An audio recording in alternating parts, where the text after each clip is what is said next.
Yep, we're set now. We're good. Okay, good afternoon, everyone. Welcome to another of our Lunch and Learns here with Action Coach here in Birmingham. It's great to have you with us.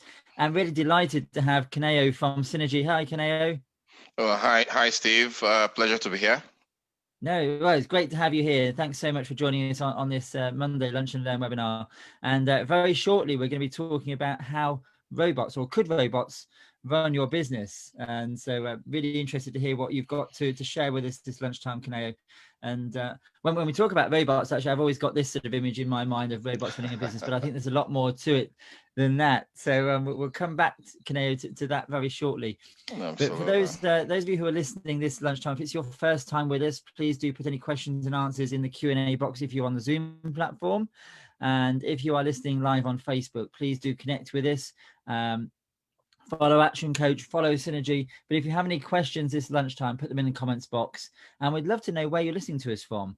We reach out across Birmingham, but further afield as well. So if you're listening to us, do tell us where you're listening to us from. Give us a like, maybe a love heart if it's your second time back, if you've come back for more. And certainly put your questions and answers in there. But back to you, Kanayo. It's great to have you with us. Your contact details on the screen. Just want to introduce a bit about yourself and Synergy, Kanayo. Oh, you're on mute, I think. You've just hit mute. Yeah. Yes. Yeah. Again, thanks again, Steve, and thanks for having me on the webinar. So a bit of a backstory. My name is Kanayo Eruchalo, and I run a company called Synergy, obviously. And Synergy has been around for the last 10 years. We like to think we're one of the better kept secrets. We turned 10 in this October, so we started 2010 October. Wow. And yeah, absolutely. I hadn't realized, Kanayo, 10 years. 10 years, absolutely. Feels a lot longer than that. But that's a great milestone. I mean, you and I know how many businesses struggled in the first 10 years. So to get to that milestone is a real credit to you and the organization. Well, thanks a lot, Steve. Thanks a lot. We're looking forward to the next 10 years. Absolutely. Touch wood, yeah. We're still here, helping out the way we can, the best we can.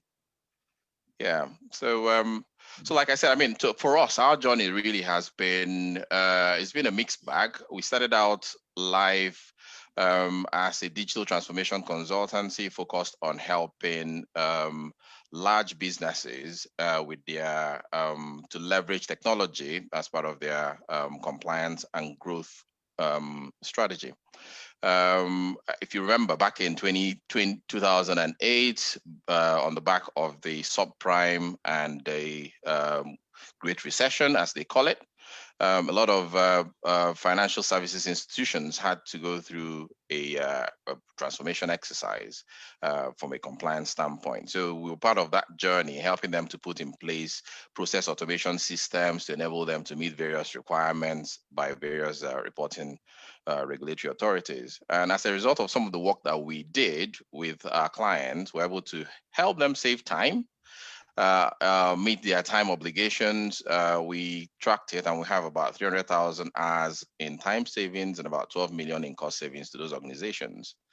Sort of like 2019, back end of 2018, early 2019, we decided to pivot a little and see how we can help small businesses, small and medium-sized businesses, to do something similar. And that's really how we got started in our journey on building robots. That's how the whole robots story came about. And 2010, we all know what's happened with the pandemic on.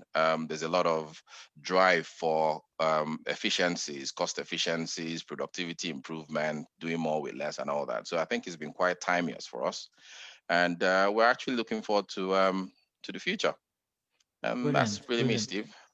Well, I guess as I say, when I talk about robots in business, many people have this sort of thing in their mind, don't they? They think about a bottling plant, they think about a manufacturing plant, and that's certainly, if you'd talked to me about robots, a couple of years ago, that would have been my experience of seeing them in action, but also my knowledge of how robots run business. But you and I know, Kanayo, from our previous conversations, that it's all about, first of all, having clear systems. And I couldn't resist, I'm afraid, a webinar without a bit of Lego. But clear systems is where it starts. And then I guess it's how we can automate it from there. And last time we were together, Kanayo, we talked about making cups of tea, didn't we? Absolutely. And thinking about, you know, the stages. But I do, one of the things I love about Lego is, you know, is a clear process. When we open the book and we can go one or two ways. We can either follow the process and come out with a product intended, or we can go completely off the wall and use our imagination, but we never quite know what's going to come out at the other end. It's sort of a bit of a, you know, wait and see. But yeah, I guess, you know, to have a succinct and an efficient business, you know, we need to have a clear system and a clear process to follow to ensure we get what we want at the other end, whether that's a new client, whether it's a product, whether it's a service. And I'm just interested to hear, Kanayo, from you now in terms of, you know, what can we do to help automate our businesses, you know, and I guess going back to our original question, could robots, you know, I'm trying visioning ahead now, but could robots, you know, what parts of our business could robots be running in 10 years time in our business? You know, it's systemization, efficiency are big factors, aren't they? Absolutely, absolutely. And in a nutshell, so the question you ask is, what parts of our business can a robot run today and in the future? Today, virtually any part of the business that is systemized, that you have a step by step and that has simple rules guiding how you do it, can be robotized. Right? So you can actually get a robot to start doing some of the things that are a bit more manual, a bit more repetitive, takes a lot of time, but are all based on simple yes, no rules. All right. So think of everything from, do you know what? I need to send out posts on LinkedIn, right? Every so often, and I have a Word document that contains that I've spent time creating different posts that I want to send out. It needs to go out on a particular day and time. As long as there's a process for doing that, the robot can do that, right? I guess many people traditionally think of, you know, take the Lego on the screen. Maybe people think of robots as being manufacturing. You know, somebody's got to repeat that stage 2 1,000 times a day. They're going to get a robot to do it. But you're saying there's many other aspects of the business, whether it's social media, admin, many other processes in the business that could be automated. Absolutely. So so like you said, traditionally there's been that vision of robots as physical machines who carry out work, and they exist. I mean, we are into industry 4.0 at the moment, and robots are really driving trade and commerce, right? In China, as an example, there are over 140,000 robots in production. In the US, about 39,000 of them. In the UK, something similar, right? So physical robots are going to be a thing, and they're going to be taking care of all the mundane things that human beings typically shouldn't actually be doing. We are creative beings. We like making things. The grunt work, those elements that don't require cognitive ability isn't what we are best suited for. Right? So it helps us to create work.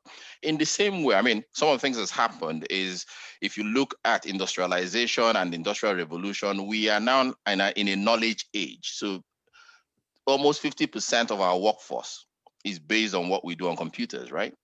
But if you look at what we still do on the computer, 30 to 40% of that is still manual, repetitive grunt work. So we still end up copying and pasting across systems, across different applications. We still spend a lot of time opening emails and looking at attachments and forwarding it on. We still end up moving files from one folder to another folder. A lot of admin type work that don't necessarily add value to us as human beings is what we spend 30 to 40% of our time on computers doing. So, hey, it's up for disruption. We're saying, let's remove the robot from the human beings and let robots do what they are best suited for, which is prep the work for us so that we do what we do best. Absolutely. The one example that always comes to the front of my mind, Kanayo, is I having worked for 15 years in public sector in large corporates before coming to Action Coach, I was always the one person walking around with a bag of receipts at the end of every month, having to put my expenses claims in. And since working with Action Coach, we've systemized it. So it's all on the mobile phone now. I simply scan my receipt and the mobile phone does the rest. Well, the system does the rest of the work for me. It files that receipt into the right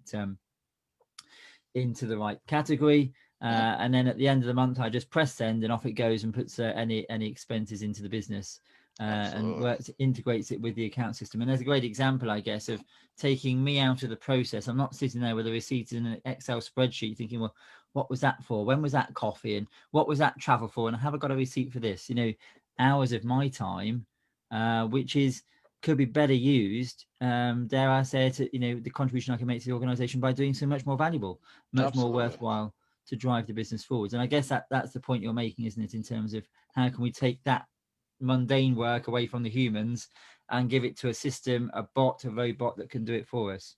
Absolutely. That's the whole idea, Steve. So what sort of examples, I mean, what could we do? What could we systemize in our business, Kanayo? I'm thinking. So, what areas will most benefit from robots? So, if you think of your business, right? In every business, we have some of the core functions include HR, administration. We're talking finance and accounting, like you mentioned, where you have receipts, customer service, and operations and logistics are key functions within the business, right? So, what are the things that you could get robots to start, digital workers to start performing on your behalf? So everything, think of it from if you had in HR, you can get a robot to if you're really growing the business and you need to get recruit new staff, then everything from publishing the job role on the various job boards, collating CVs, sorting through them, and then shortlisting candidates can be done by robots, right? The bots can actually schedule the interviews that you want, as an example, get feedback and things like that. So all the things that goes into recruitment admin can be done by a bot. Customer service, think client onboarding. So if you have a set of processes for onboarding your clients, robot can be taught how to do all that. All right, sales order and invoice processing is another area. Inventory management is another area. I mean, the list goes on and on. Finance and accounting, I've already shown you some of this before in the past, Steve. Invoice processing, bank reconciliations. In fact, as we go, and I'll probably just show you a demo, so you see, so that you can see how a robot can actually do something like bank reconciliation, and by so doing, save any organization loads and lots of time on basic tasks. Absolutely. Feel free to, if you want to do a live demo, or you got some slides you want to share, Kanayo, feel free. Claire's just asking a question. When we say bot, do we mean robot? Is there something else? Is a bot different to a robot? So just for her benefit and anybody else who's listening. Yeah. So sorry. When we say bot, it's usually a short form of robot. So it's the nerd in me, I guess. So, but when you say bots, it's robots. And software robots. I've met we've talked and worked together before, Kanayo, so I realize what you're talking about, but I just want for the clarity for Claire. She was asking that question. So great question, Claire. No question is ever too silly in these Lunch and Learn webinars. We're all here to learn at the end of the day. Kanayo, did you want to share your screen? I know you got a couple of slides. If you want to do a live demo, you're very welcome to do so. And for those listeners, just while Kanayo is sharing a screen, if any listeners want to submit any questions, got any things you want to clarify, such as Claire, please do put them in the Q&A box. And if you're listening to us on Facebook, please do put them in the comments box below. Okay. Yeah. So, Steve, can you still hear me? I can absolutely hear you. Yep, no problem at all. Fab. So what I'll do now is to give us a let's see what it looks like from a robot's perspective. So I'm going to this is an environment, and this is a robot controller. And what I'm going to get the robot to do is the very, very basic. Let me move this around. I'm going to get a robot to actually do some bank reconciliation in Xero, right? Which is pretty straightforward process.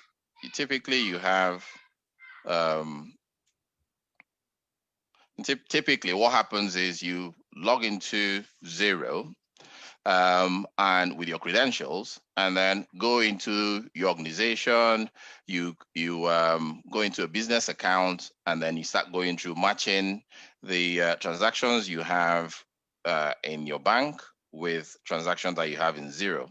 Now, it's very straightforward, straight through processing. Typically, look at the invoice name, look at the reference and the value, match that against what you have in Zero. If it doesn't match, then what you have to now go through a process of validation, which includes looking for where the receipts, probably you haven't posted the transaction in Zero and all that. And then once that's done, you can do the matching. What we're going to get the robot to do is to go through the exact same thing, right? It's going to log. I'm going to get it started now. And it's going to open the browser, physically open the browser, as you can see. The robot has his own email address and password. Is going to key in his email address and password and log in, as you and I would typically. It's going to navigate to the company, and then, like I said, business bank account, clicks on it, and it starts the reconciliation exercise. Now, it's going very quickly, but I can assure you that it's actually looking to the left and matching what you've got there to what you've got on the right before it clicks on OK, which is typically what you and I would do. Now, it's going to come across transactions that it doesn't recognize, that it can't find and match. And what it's going to do is it's going to go do a physical find to see whether it can get those invoices. At the moment, all it's doing is looking for those ones that are automatically matched and make sure that the details are correct and clicks OK, right? Now, typically, this bit that is going through will take you a bit of time to go through, but it's finished all the ones that are straight through. So these are 28 invoices or transactions.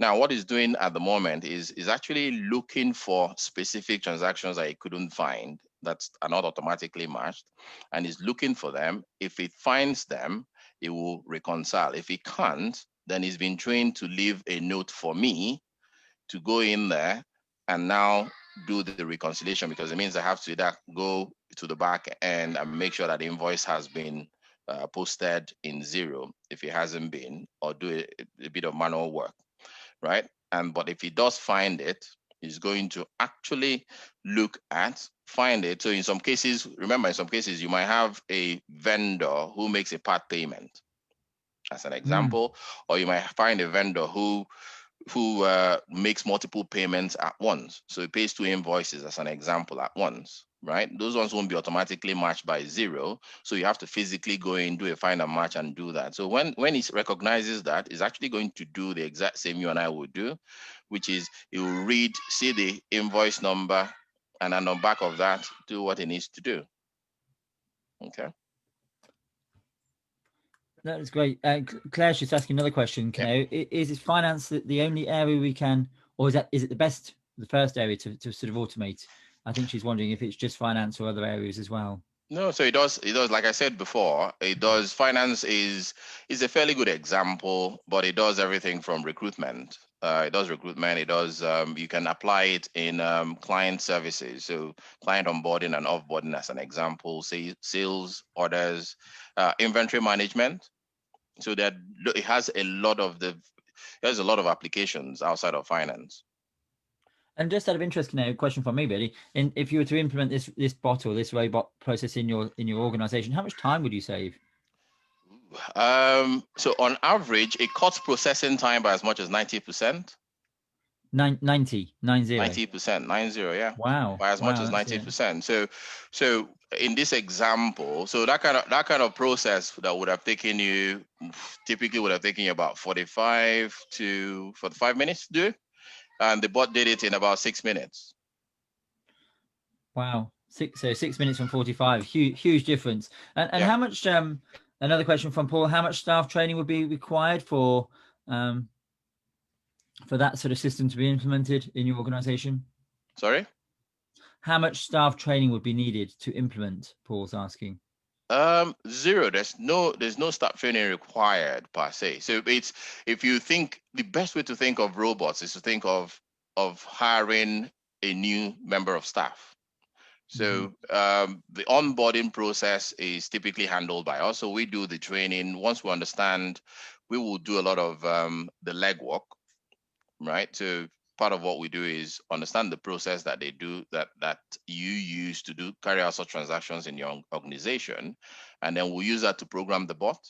And then once the bot is deployed, it's doing exactly what you expect any team member to do that's properly trained and doesn't require any hand holding. So the only thing you need to know how to do is to click that button that I showed you, if you think about Brilliant. it. Absolutely. And in some cases as well. So you can actually have the robot run on a schedule. So you can actually program the robot to start work at 9 o'clock in the morning. So I haven't got to be involved in that piece of work at all. So 9 o'clock, you start doing what you need to do, or 6 o'clock in the evening when the rest of us have gone home, you take over the system and continue working until the next morning. Brilliant. I've got a question from Simon here. It's a two-part, Kanayo. He says he hasn't got Zero and hasn't got any robots in his organization so far. Yep. Where should he start? Where should you start? The first thing to do will probably be I'm going to do a plug-in here. Have a chat with it. Have a chat with us. What will typically happen is we will get an understanding of what you need to implement, and then on the back of that, we do a process assessment, which gives you an idea on the return on investment. How much will it cost you? How much time savings will you get? How much cost savings will you get? And then you make an investment decision. And then on the back of that, it's really us doing the work for you. We try, so our vision and mission really is to make it as painless as possible for anybody to have a digital robot working in the organization. Steve. And I guess from Paul's perspective, it's about not Paul, sorry, it was Simon. It's about mapping out every aspect of the business, isn't it? So going through every aspect of the business, thinking, how do I do this, or how is this done in my business? And then is it a case of looking at those simpler processes first? Is that the best place to start, or is it better to start with, as you've demonstrated there, the financial side? No. So Steve, I think I like the Lego example that you gave, and I'll use that in this instance, right? As long as there's a step 1 to 10, you understand what the step 1 to 10 of doing that particular task is, then you should start there. So I think the only decision that needs to be made is whether the time that you spend doing that task, right, and that you save by transferring it to a robot is equitable with investment, really. So, and typically, if you do a lot of analysis, so the same thing you've been talking about, Steve, and that which is one of the things I love about Action Coach, is that whole bit about systemization and time savings. If you do an analysis of all the tasks that you do, and understand how much time you spend on each of the tasks, and understand what level of competence is required. If the level of competency required is low and you have a rule around it, step 1 to 10, as in this example, then I'll say that it's worth starting from there. It really doesn't matter where you want to start, whether it's finance or client. Think of where your biggest pain points are and think of whether you have a clear process that you can follow to complete the task. If the answer to the two questions are yes, then yes, and we often talk at Action Coach about skill level and enjoyability. If you're not enjoying it and you haven't got a skill in it, then maybe it's time to either delegate or systemize. both. Absolutely delegate it to the bot. Absolutely. And just out of interest, Kanayo, what have been the most unusual systems or processes that you've automated at Synergy, and what sort of time has been saved? Oh, the most unusual. I don't think that word I can actually associate with that word. Because so in terms of time savings, I guess the one that has saved the most time, this goes back to corporate. So is from a compliance perspective, we've done a piece of work for a large corporate that ended up saving them about 120,000 hours annually, and we translated to about 9 million euros. So that's probably the largest. I don't think I can define it as the most unusual, because I think about what we do is as long as we can put a process around it. So part of the work, part of the initial work or the most heavy lifting that happens is actually defining the process. A lot of times, most organizations haven't got it written down. They haven't got a clear sight of how they do it. So that piece of work, just defining and optimizing and improving it in itself, is probably what's unusual and interesting about it, Steve. Right. And another question from Jazzfish. She's just asking how easy it is to integrate automation and robots with human interaction, and do the two work well together, or does it need to be just automated or just human? I think the beautiful thing about robotic automation is that it works, is non-invasive.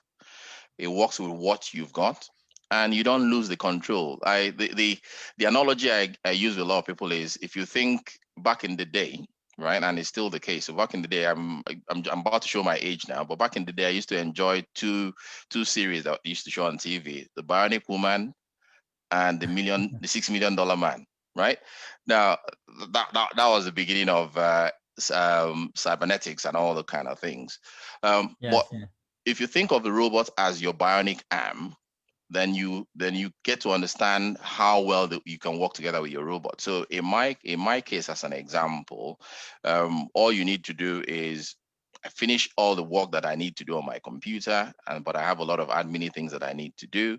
And just before I close for the day, 6 p.m. or 5 p.m., whatever it is, I click a button and the robot gets to work. It knows what it needs to do. So it's actually complementing my work for me. It does a lot of the prep work. It does a lot of the admin things. And the next morning, if there are bits in there that still require my attention, I get to do it. But so that's how intuitive. So it doesn't replace human beings. That's not the plan. The plan is for us to complement us and get us to do the things that we love doing, but do a lot more work and be a lot more productive in the process. Don't know if that answers the question, Steve. No, it makes a lot of sense. It's about, maximizing, as we mentioned earlier on, the value we can make to an organization using our own skills and experience, and those mundane things can be done automatically. I think the bot or the robot that I guess I'm most familiar with, Kanayo, is whenever I go to many websites now, and a little box will pop up at the bottom. I don't know if that's if I presume it's all automated in many cases, where it say, "Please, can I help you?" You go to Action Coach's own website, and we've got one on ours. It'll say, "Please, can I help?" or "How can I help you?" And there's a whole range of questions which have been pre-programmed, so that we can give information back and help our prospects without there having to be somebody there manning those inquiries all the time and sort of almost semi-filtering them. And I guess that's the same on many websites now. But imagine the number of man hours that's saving in that process. Absolutely, chatbots are an example of robots as well. So they're more on the front end, but you are exactly to your point. They help. Instead of spending time on chats, you think of all your frequently asked questions, and you can program a bot to answer them on your behalf based on cues. Absolutely. And if you implement things like, I didn't realize it was called a chat bot, but a chat bot or a bot in another part of the organization, how much support is needed to make sure that keeps running efficiently? How often does it come up with errors and et cetera, et cetera? Is it fairly simple process to implement and sort of hassle free? So absolutely. So because the robots or digital workers are trained to provide feedback on their work via emails and logs. So the level of hand-holding required is almost negligible, if not non-existent in some cases. So like I mentioned before, I mean, you can actually schedule the robot to do work at certain times of the day or night, as the case may be. And then once he's finished doing his work, he sends you a report on all the things that he does or that is done. And if there are exceptions, or if there are things that he couldn't do based on the rule set, he'll come back to you with feedback as well to let you know exactly what you need to go in and do yourself. But everything depends on how reliable your system and the applications are, really and truly, Steve. And we've got a question from Claire Kanayo. She's asking, the example you gave there, how much preparation and pre-programming was involved in terms of hours to get that working the way that you demoed it? So there are two sides to the conversation. So on one side, how much work is required by the business? I'll say all in, you're looking at probably a couple of hours, and I'll explain. So, like I said, standpoint is understanding what the process is. So we spend time with the business and actually recorded them doing the work. So someone actually did the step by step. This is what you click. These are the rules around it, sort of thing. And then we did a recording of that, and then we use that to train the robot. So there's that time spent recording, watching them do the work and recording the steps involved, and then time spent once we had finished mapping out the process, reviewing it with the business as well, just to confirm that we had a clear understanding of what it needs to do and what the exceptions to the rules were. So all in, maybe 2 to 3 hours. Right. And I guess your mapping of the process takes me to our conversation last time, Kanayo, making a cup of tea. You asked me the question last time we were together, how many stages are they making a cup of tea? And, I've had answers. I asked the same question to my clients, and you get everything from 5 to 50. And everyone's perception of the process can be very different, can't it? So I guess that just takes me on to my next question. Are there off-the-shelf products, or is every single bot that's created in a business and bots that you create, is it bespoke to that business, or do you have a cup of tea making bot that you can buy off the shelf and then tweak? How does that work? Because at the moment, if you bear in mind that what the robots do really is to help you mind the gaps that you have in your already existing systems. So to a degree, it depends on the system that you're using, right? So you can buy an off-the-shelf robot and have it configured to your business. So you'll probably come with about 80% of what you need, and then it still needs to be trained on 20% of how you do things in your business. So every business, we like to think that every business is almost the same. So the way as an example, I'm thinking Infusionsoft. If you use that for your CRM and marketing automation, it has a standard way of doing things, right? But if you think of your business, you probably still need to configure it and put your own flavor on it to make it work specifically for you. So it's the same way. A robot will come with 80% of what you want, and then we train it on a few of the things that you need to do. However, if you have a bespoke system that is built for Action Coach and Action Coach alone, then it's not off the shelf. It has to be built for you. But again, the beauty of robots and robotic process automation is that whereas with any other system, you need to have months and months of build and integration and all that kind of work. With robotic process automation, you can actually have a prototype working robot in your organization inside of a month.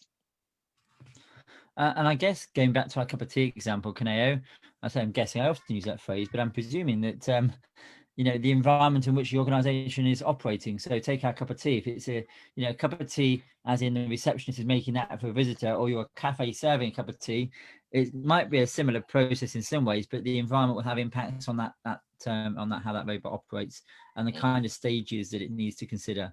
And I guess that's the same for any robot in any organization. Absolutely. But it's interesting you say that, because cup of tea in different organizations, I expect them to be slightly different. But the one that I find very interesting is when you come into one organization and the way they make that cup of tea is vastly different. So you can have, depending on who's making the cup of tea today, it be different from how you make it is probably different from how I make it and how the next person makes it. So that variation in how we make the cup of tea is part of the challenge that organizations face, and part of the reasons why robotics helps as well, because it helps you to streamline your process, find out what works best, and then roll it out as much as you can. So productization really is the name of the game. I guess a great advantage of bots and automating the organization is consistency. As with our Lego example earlier on, if you follow every step of the instruction clearly into as it's described, you'll get the same outcome every time. But if you get a different person making a cup of tea, perhaps using the tea, leaving the tea bag in first or whatever, you're going to get a slightly different product at the end of it. So a great advantage of automation is that consistent outcome, isn't it? Absolutely, absolutely. I mean, and I tell people all the time. I say there are a lot of inefficiencies that come from doing manual repetitive tasks, and it has a lot of impact on the business. I mean, loads of examples. If you think about any business, there's reduction in productivity as a result of different ways of doing things and having to do it manually, right? You have they have increased error rates, you have increased labor costs, like you mentioned, inconsistencies in workflow. And then when the business needs to scale, you can't really scale easily because one, you're thinking the number of errors will increase, right? And then you probably need to have more people who understand the nitty-gritties of how to run the business. You have to recruit more people to be able to achieve the scale that you want. So that, yeah, like you said, I mean, the variability the inefficiencies has a lot of impact on the business. Absolutely. I've got a couple of questions here, Kanayo. I don't know if you want to answer them. I hope you might be able to give your view on them anyway. As we've been sitting here, we've heard that Wales has gone into a short lockdown. So Jenny's question is very pertinent. She says, the impact of systemization with lockdown and working remotely. How easy is it to systemize an organization when all your workers are remote? It is as simple as having a Zoom facility. Video conferencing Right. helps because it's all about collaboration, isn't it? So there are loads of tools that are out there that can help you to systemize your organization. Think of Lucy. So if you need to map it out the same way you have on your screen at the moment, if you needed to do a process map, you can get a tool like Lucid Chat. It's in the cloud, is on the cloud, so anybody can access it from anywhere, and you can actually share the process map and collaborate on it. You can use Zoom to do that. That way you can have a meeting, you can have breakout sessions if you want to. Really and truly, I believe technology has made it possible for teams across the globe, irrespective of where you are. You don't have to be physically sat in the same room to be able to systemize your business, as it were, today. And in terms of deployment, cloud technologies has made it possible for you to deploy anywhere really in the world. We work with clients as far away as in Canada, and we're sat here. We've had meetings. We have teams that are sat in various places. Doesn't impact workers at all. So from what you're saying, what I'm hearing there is that actually having robots working in the business when we're working remotely in these challenging times actually can help efficiency and speed of work hugely. Yeah, absolutely. So really, from that perspective, if you're able to hand over a lot of the lower level work to robots, it frees you up so that you can do the higher value activities. At the moment, I believe that the focus of any business should be on growth. So any activity, they say there are two sides to any conversation in any, or three sides, but two sides really. So it's in business, it's either you're making the widgets or you're selling the widgets. That's all there is to it. And then obviously you need to collect your money for having sold them. But it's either you're making them or you're selling them. So what we're saying is if you can hand over the bits that are not about getting the business to a robot, then it focuses you and your team on how to get new business, how to keep existing business, and how to grow the transactions that you have with business, which I think, Steve, you talk about all the time. Absolutely, we do. Yes, yeah, indeed. And it's that question about scalability, actually. So if you've got robots and systems in the business, how easy is it then, Kanayo, to scale it up? It becomes infinitely easier to do it. So I'll give you an example. So remember when I said you can cut your processing time by 90%? 90%, yes. Yeah. Right. So imagine cutting your processing time by 90%, or let's even say 50%, right? To make it a bit more realistic in people's minds, 50% slash the time by 50%. That means you can do 2 times as much. Okay. Now, given the fact that robots that the robots can work 24 hours a day, 7 days a week, 365 days a year, all of a sudden you're thinking I have 168 hours every week instead of 40-hour weeks, right? So that in itself scales your business to the nth degree. Absolutely. Yeah, you're maximizing every hour of every day, and through the night as well in many cases. As you say, a lot of those mundane tasks, reconciliations, admin tasks can be done throughout the night, ready for employees to come in the next day. Jasvir is just asking, does the deployment of bots require changes to IT applications? Is that something that's required in many businesses, Kanayo, or do most of us have the systems we need to get started? Not necessarily. So the bots can work with the systems that you have. If all you're using is Excel, then it can work with Excel and Word and all that. In some cases, you might want to introduce new applications, but that's not to accommodate the bot. It's probably because there are other areas, there are areas in your business that require automation. But essentially, the bot can work with whatever it is that you have at the moment. In some cases, there have been examples where we've actually had clients slow down on their investment in new technology because the robot will enable them to optimize what they've got. So for us, it's all about optimize first, then maximize second, right? Before you innovate, make sure you've optimized what you've got. So without naming particular applications, but someone has had a legacy system, they've used it for years and years and years. The biggest challenge with it is the fact that it probably requires a lot more processing power, right, and knowledge on the part of the users for you to get maximum efficiency from it. And they were thinking of moving to something different, but said, okay, well, if that's still working, then really all you need to do is the manual elements of it you can actually pass on to a robot to do, and then humans can now do the more cognitive side of the processing, right? And that elongates the time that they can use the system for and get more value from it while they're rolling out the new application. And I'm just thinking aloud here, Kanayo, so correct me if I'm wrong, but I'm thinking there's probably two sides of looking at this. One is about, where is my time being taken up with employees in the business? How can I automate that? I'm wondering if the other side is, looking at where the opportunities are in the marketplace. So what are the pain points for customers buying from my products or services in my industry?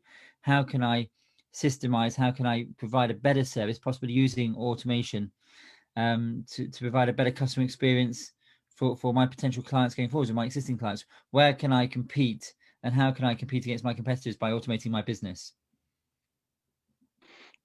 Yeah, absolutely. And again, I think it goes back to what we said earlier about if you can hand over a lot of it creates competitive advantage because you can do more with the same resources. So, and then because you can pass off a lot of the manual lower value tasks to them, you can focus on the higher margin work, right?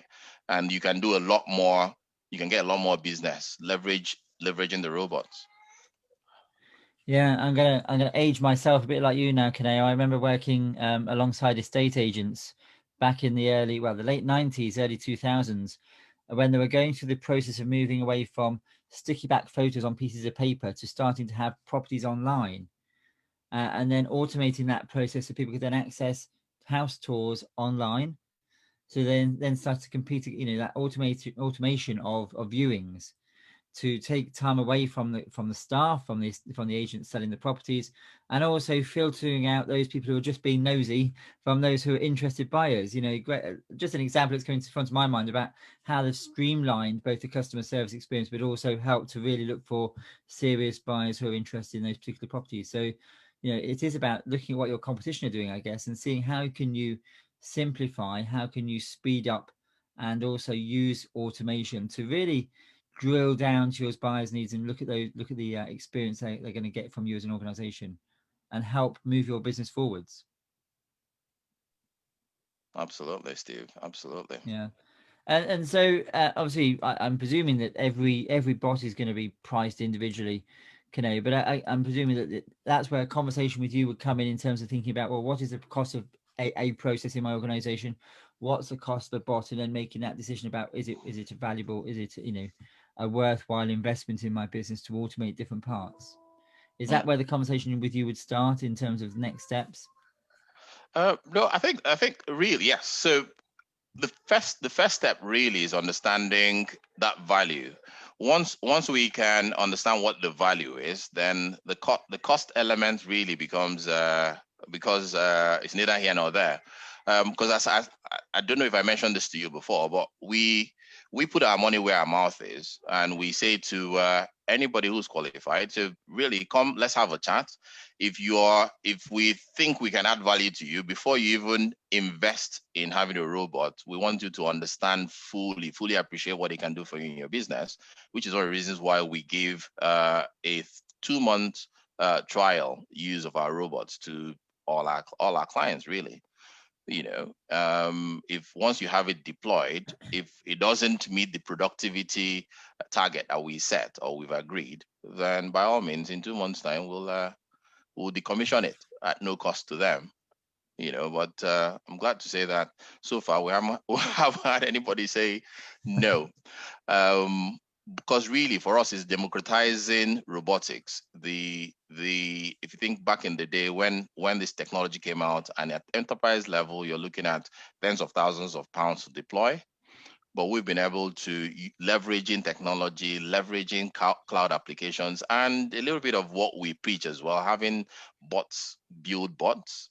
We've been able to bring down some of the cost of the deployment to hundreds of pounds rather than tens of thousands of pounds. And I get, well, nobody's saying no, Kanayo, is why you're celebrating 10 years in business. It's clearly adding a lot of value to a lot of businesses around Birmingham. Simon's just saying, are there particular industries where this works better than others? I don't know what your thoughts are on that, Kanayo. So I think the rule of thumb is if you have if you drive a lot of volume, if you do a lot of work on your computer desktop that is voluminous, that is manual and repetitive, think more in terms of function rather than industry. So every industry needs HR. But if you're thinking, oh, I need to do a lot of, I drive a lot of volumes within HR, then you're probably thinking recruitment organizations or recruitment agencies. You're thinking fairly sized businesses that are on a fast growth or hyper growth curve.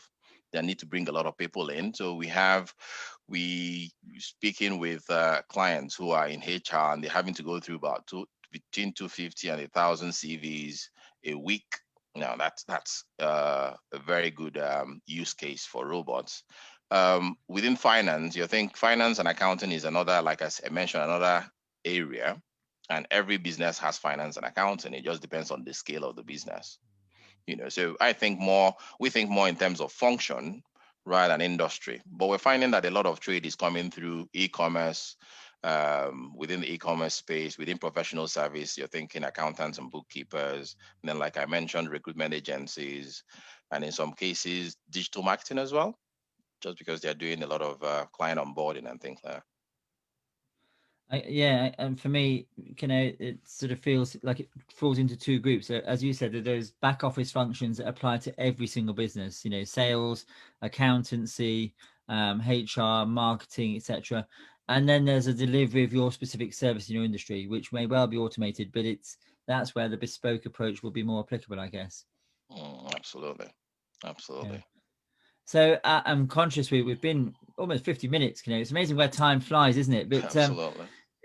I know you've done your demo for us. If anybody wants to sort of dip their toe in the water, take that first step in thinking about automating their business, or maybe they've been automating it and want to look at how they can improve the productivity or improve those processes, what does that look like? What's the best step to take first of all with you, Kanayo? Steve, I mean, the best step to take will be to obviously get in touch with us, either through yourselves or directly on the details shared with you. But let's have a chat. Let me understand like where the business is and what the target is for the business. If the business is actually looking to really scale, very quickly, or they're quite big at the moment, they're looking at cost efficiencies, let's have that initial conversation. Like I said, explain to them how they can apply robots in their specific situation, and then next step really will be to do two things. One, if we see that there's value to take it to having a further conversation, we'll do a process assessment, an ROI for them, or return on investment calculation for them, and then they have the 2 months free use, having come from being referred to by you, Steve. I think that's probably the next steps. Brilliant. Well, I hope that's really clear for those who are listening either live with us this lunchtime or perhaps listening in later on in the day or later on in the week. Just out of interest, Jasvir is asking, what can she do before having that conversation? And I guess my response is to understand your processes more clearly and think about the mapping and the different parts of your organization. But Kanayo, do you want to add anything to that? Yeah, I think really you don't need to do anything. Pick up the phone, give us a call, drop us an email. Let's have that 15-20 minute conversation in the first instance, so that you can understand and appreciate how you can apply it to your particular circumstance. I think don't overthink it. It's simpler than a lot of people think. So rather than spend time thinking, oh, what process could it be? Where can I use it? Jump on the phone. Let's have that 20-minute conversation. I might be able to point them in the right direction, Steve. Brilliant. That sounds like a great offer from you, Kanayo. So if anybody's interested in how they can systemize or automate their business, is asking that question themselves, could robots run my business? Then pick up the phone, have a conversation, contact myself, and I can pass you on to Kanayo, or contact Kanayo directly. The details are on the screen just there. Kanayo, is there anything else you want to add just to finish up before we go our separate ways this lunchtime? Yeah, Steve, I think besides saying a very big thank you to you and Action Coach for the opportunity to contribute to all that's going on at the moment. The only thing I'd like to leave us with is to ask everyone that's on the call to imagine for a second, having low-cost assistants who can do everything. So think about everything that you do in the business. A workforce that can work 24/7, 365 days a year, easily scales to handle your grunt work, completes work efficiently and effectively, higher degrees of accuracy, cost you less than your business as your business grows, and increases your revenue and profit potentials without you having to do any work. That's the future of work. We're here to help businesses to create more time to grow. And we believe that by working with businesses, by having Action Coach involved in the process as well, all of us collectively can stem this tide and get through the next year or so and the recession successfully. So thanks again for the time, Brilliant. Steve. No, thank you, Kanayo. Just again, I'm thinking out sort of aloud as I say this to you, but 2020 has indeed, in the organizations I've been working with, my clients, really challenged us to think differently about how we can deliver our services. I think every single one of us on this call, every single business I've been working with has had to consider how they can deliver their products, how they can make their products to deliver their service in a different way. And for many business owners, it's taken them back to when they first started their business. The number of changes we all made in our business in those first few years to streamline, to get the systems working. And then we tend to get too comfortable, don't we? And I guess this is now 2020 is about pushing us out of our comfort zone to think about how can we do things differently? How do we need to do things differently to ensure our businesses don't stagnate, but they continue to grow and prosper and be like yours, a business that's been around 10 years, helping other businesses systemize and deliver their services in the most efficient and effective way possible. So that would be my thought to leave you all with this evening, this afternoon. Just think about that when you first opened your business, the number of changes you've made, the changes you've made this year. Don't forget to look back and think, since March this year, for the last 6 or 7 months, how have you changed your business? What systems have you put in place? And could any of those systems you've changed be automated? And if they could, well, before you think can they or not, have a conversation with Kanayo, have a conversation with me, and I'm sure we'll be able to help you and point you in the right direction to think about how you can ensure your business is in the fit and best place possible to continue growing into 2021. So it is really about challenging our mindsets and getting out of that comfort zone and thinking, how can we move our business forward? How can we grow our business year on year, week on week? But thank you, Kanayo, for joining us this lunchtime. It's been absolutely fantastic as always having you. It's always a real insight to hear. Technology is not my something I've grown up with necessarily, but it's such an important part of all of our businesses now and all of our lives. We need to embrace it and ensure we maximize its potential going forwards, don't we? Absolutely. I think right now is my final message to everyone will be embrace technology. If you're a small business, leverage it to the hilt. It used to be a time when it was so expensive to have automation in a small business. But now, for nickels and dimes, you can automate your business to the hilt and enable, not only does it free up your time, but it enables you to go back, like you said, Steve, to enjoying the things that you enjoyed about your business in the past while seeing the business grow. It's now possible to have £1 million businesses that have very low headcount. Absolutely. And if you're somebody listening this lunchtime and what we've been talking about has really intrigued you somewhat, then I just, one final plug, shameless plug for me, Kanayo, is just to share our 30X program here at Action Coach. We've been going slightly longer, not in Birmingham, but globally. We've been going 30 years. And as a result, Brad Sugars, who started Action Coach, has put together 30 years of his experience in 30-minute videos, one a day, for 30 days to help you work on your business and grow your business. And we're launching that this month for just £30 a week to sign up. And delivery systemization is included in there to talk. Brad talks about how he systemized his business. So if you're not sure where to start, it's a great starting point to think about, how can I grow my business? How can I systemize my business? And then take it that next step further by having a conversation with Kanayo in terms of, really what bots, what automating can I put into my organization. So if you're interested in that, please do give us a call. Say 30 years of business experience into 30 videos is a great place to think about how you can change your business and take it into the 2021. But for now, thank you, Kanayo, for joining us. It's been great having you with us. I know you're with us later on before Christmas in November, I believe, just taking this conversation to the next step. So we look forward to hearing what you've got to share with us in November. I think we're focusing a lot more on finances in November, aren't we? Is that right, Kanayo, in our next conversation? Absolutely, Steve. So the next session will be purely around finance and accounts. I'm looking. That'd be.